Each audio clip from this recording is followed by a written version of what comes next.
வேண்டும், வளர்ச்சியில் மாற்ற வேண்டும், என் மூன்றாவது மனதில் மாற்றத்தை கூட ஜெபிக்க வேண்டும், கதற வேண்டும். அதே நேரத்தில் சில சத்தியங்களை நாம் மறந்து போய்விடக்கூடாது. நாம் இன்னுதான் முயற்சினாலும் என் தேவனை போல் மாற வேண்டும் என்ற வாஞ்சியில அவரை போல் மாற்றும் என்று நாம் ஜெபிக்க வேண்டும். அதை வாஞ்சித்து வளர நாம் முயற்சிக்க வேண்டும். ஆனால் எவ்வளவுதான் இருந்தாலும் மனதளவிலோ உடல் அளவிலோ ஆவி அளவிலோ அவ்வாறு வளர்ச்சி ஏற்படவில்லையே. அவருடைய சாயல் அணிந்திருக்கிறோம், அது உண்மைதான். ஆனாலும் அது பூர்ணமாகவில்லையே. வேதம் சொல்கிறது, ஒரு நாள் வரும் மாற்றப்படுவோம், அவரை போல் மாறுவோம்.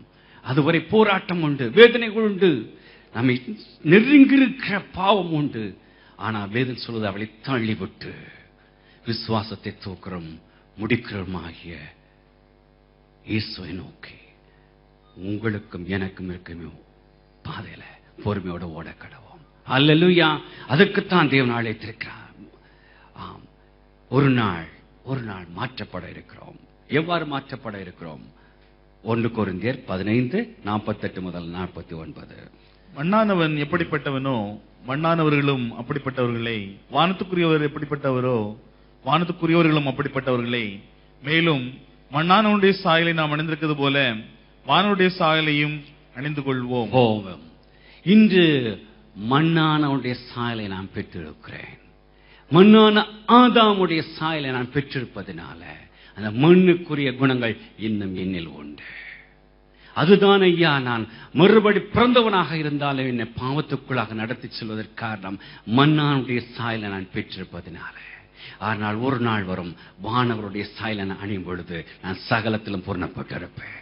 பாவம் என்னை அப்பொழுது மேற்கொள்ள முடியாது. இதுதான் நம்முடைய சத்திய வேதம் போதிக்கிறது.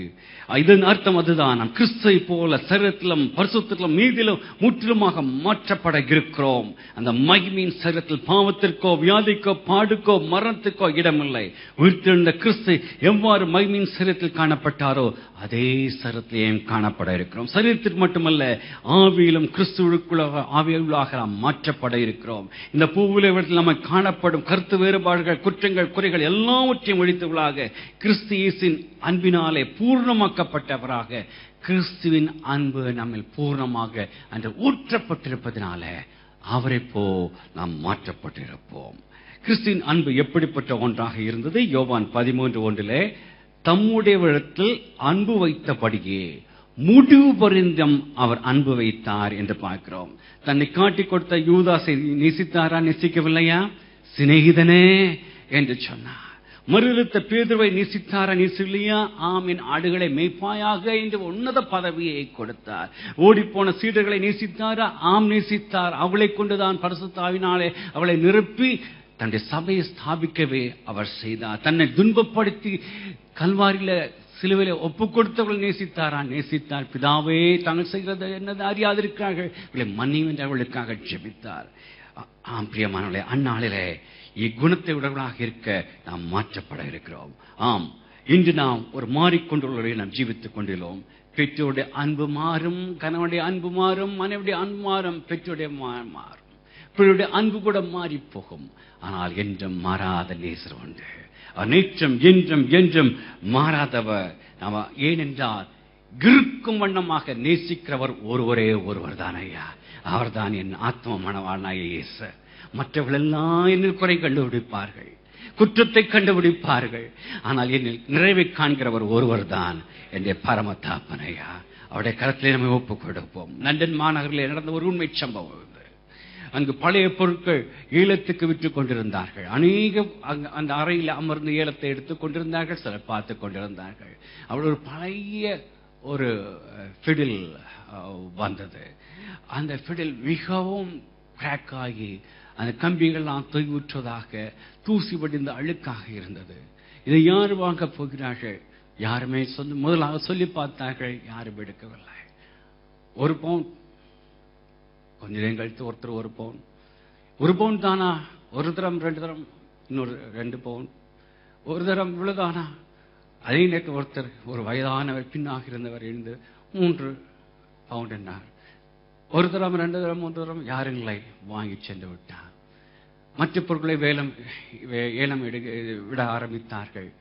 சற்று நேரத்தில் பின்பகுதியில் இருந்து ஒரு இன்னிசை வந்து அந்த அறையை நிறைத்தது.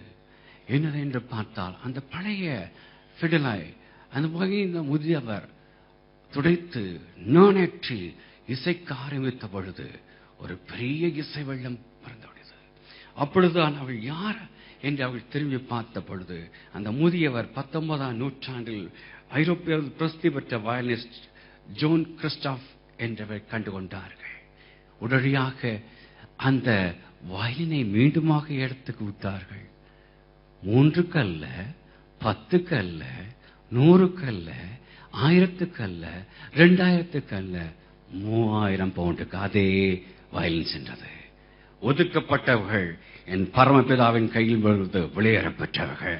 ஆம், கூடையான குளிர்ந்தவர் தூக்கி எடுத்தார், கண்மில் நிறுத்தினார், ராஜாக்கள் ஆசாக்களை அமைச்சு விட்டார். இருந்த இடத்துல நாம் ஜெபிப்போம். ஆம் பிரியமானவர்களே, ஒன்றுக்கு உதவாதான் குற்றங்கள் குறைகள் உள்ளவர்கள் தான். ஆனால் பரமத்தாப்பன் கரத்தில் கொடுக்கும் பொழுது முற்றுமாக மாற்ற வல்ல தேவனாய் இருக்கிறாரு. தேவ நோக்கி கெஞ்சுவோம். தேவனே, நீ எதிர்பார்த்த அளவுக்கு என்னில வளர்ச்சி இல்ல தாப்பற, என் பரிசுத்தத்துல, என் நீதியில, என் விசுவாசத்துல வளர்ச்சி இல்ல அப்பா. தேவனே, நீ எதிர்பார்த்திருக்க அளவு என்னில நற்கிரிகளோ வேதவாசிப்போ ஜோஜியுமோ காணப்படவில்லையா? தேவனே, என்னுடைய கரத்தில் எத்தனையோ நன்மைகளை நான் பெற்று அனுபவித்திருக்கிறேன் ஐயா. நீ எதிர்பார்த்த அளவுக்கு நான் நன்றியை செலுத்தவில்லை தாப்பற ஐயா. இதில் ஏதாவது ஒன்று சிக்கிருந்தா, குறைவுற்றிருந்தா தேவ நோக்கி நான் கெஞ்சோமா.